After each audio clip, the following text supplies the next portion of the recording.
Hello, എല്ലാവർക്കും നമസ്കാരം. ഞാൻ ഈ കാണിക്കുന്നത് ആര്യവേപ്പാണ്. തൊടിയിലെ ഔഷധം നമുക്കൊന്ന് പരിചയപ്പെടുത്താം, ഒന്ന് രണ്ടെണ്ണം. അതിലൊരെണ്ണമാണ് ആര്യവേപ്പ് എന്ന് പറയും. നമുക്കറിയാം, ചൂടുപനിയൊക്കെ വന്നു കഴിഞ്ഞാൽ നമ്മൾ അവസാനം ഇതിൻ്റെ ഇല ഇട്ട് കുളിക്കുകയോ അല്ലെങ്കിൽ ഇതിൻ്റെ ഇല വിരിച്ചിട്ട് അതിൻ്റെ മുകളിൽ കിടക്കുകയോ ചെയ്യുന്ന പഴയൊരു ചികിത്സാ രീതിയാണ് ആര്യവേപ്പിൻ്റെ ഇല ഉപയോഗിച്ച് നമ്മൾ ഇത്തരത്തിലുള്ള അസുഖങ്ങൾ വരുമ്പോൾ അതിൻ്റെ ചികിത്സയുടെ ഭാഗമായിട്ട് ഉപയോഗിക്കുന്നതാണ്. ഒട്ടനവധി ഔഷധ ഗുണമുള്ള ഒരു ചെടിയാണ്. ചെടി എന്ന് പറയാൻ പറ്റില്ല, ഔഷധം തന്നെ പറയാം. അത് ആര്യവേപ്പ് എന്ന് പറയുന്നത്. അപ്പം ഇതിന് മറ്റ് രീതിയിലുള്ള എന്തെങ്കിലും ഗുണങ്ങളുണ്ടെങ്കിൽ പറയാം. നമ്മളിവിടെ ഉപയോഗിച്ചിരിക്കുന്നത് അതാണ്.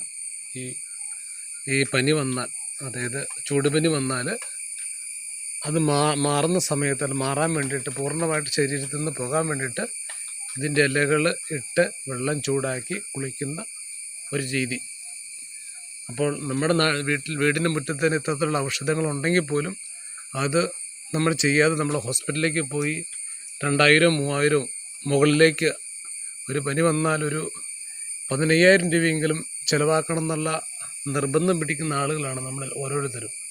ഹോസ്പിറ്റലിൽ പോയാലാണ് പനി മാറുകളെന്നൊരു ചിന്തയാണ് പൊതുവെ നമ്മുടെ സമൂഹത്തിൽ നിന്ന് കിട്ടുന്നത്. അതിൻ്റേതായ രീതിയിലുള്ള പ്രചരണങ്ങളൊക്കെയാണ്.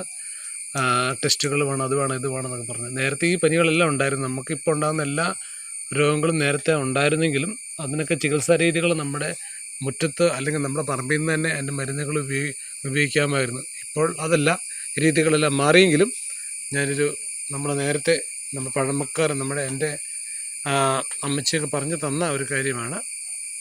ഇതാണ് തൊടിയിലെ ഔഷധത്തിൽ ഒന്ന്. മറ്റൊന്ന് കൃഷ്ണതുളസിയാണ്. നമുക്കറിയാം, കൃഷ്ണതുളസി നമ്മുടെ ആചാരത്തിൻ്റെ ഒന്നും മിണ്ടായിടാവേ ഒരു ആചാരത്തിൻ്റെ ഭാഗമാണെങ്കിലും അതിലുപരി നമ്മുടെ വായു ശുദ്ധീകരിക്കുന്നതിന് ഏറ്റവും പ്രധാനപ്പെട്ട ഒരു സാധനമാണ് കൃഷ്ണതുളസി. ആ കൃഷ്ണതുളസിയാണ് പരിചയപ്പെടുത്തുന്നത്. ഇതിൻ്റെ ഇലകൾ നമ്മൾ വെറുതെ ചവച്ച് അതിൻ്റെ നീരിറക്കി കഴിഞ്ഞാൽ നമ്മൾ ശബ്ദം ക്ലിയർ ആകുമെന്നൊക്കെ പറയുന്നു, നല്ല ശബ്ദമാകുമെന്നൊക്കെ പറയുന്നു. എന്നിരുന്നാലും നമ്മളിവിടെ നടുന്നത്, നമ്മൾ ഈ ജലദോഷമൊക്കെ വരുമ്പം, ഇതൊരു ഔഷധ ചെടിയാണ്. ജലദോഷമൊക്കെ വരുമ്പം നമ്മൾ ഇതിൻ്റെ കുറച്ച് ഇലകൾ പറിച്ച് അത് വെള്ളത്തിലിട്ട് ആവി പിടിക്കുന്നത് ഏറ്റവും നല്ലതാണ്. ജലദോഷം പോകാനൊക്കെ ആയിട്ടുള്ള ഏറ്റവും ബെറ്ററായിട്ടുള്ള ആണ്. ഇനിയിപ്പം മറ്റ് രീതിയിൽ എന്തെങ്കിലും ഈ കൃഷ്ണതുളസി ആയിട്ട് എന്തെങ്കിലും ഔഷധ ഗുണം മറ്റൊരു രോഗത്തിനോ എങ്കിലും ഉണ്ടെങ്കിൽ പ്രേക്ഷകരെ നിങ്ങൾക്ക് അറിയിക്കാവുന്നതാണ്.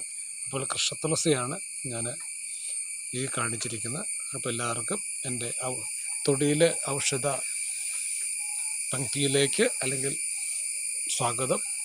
ഓക്കെ.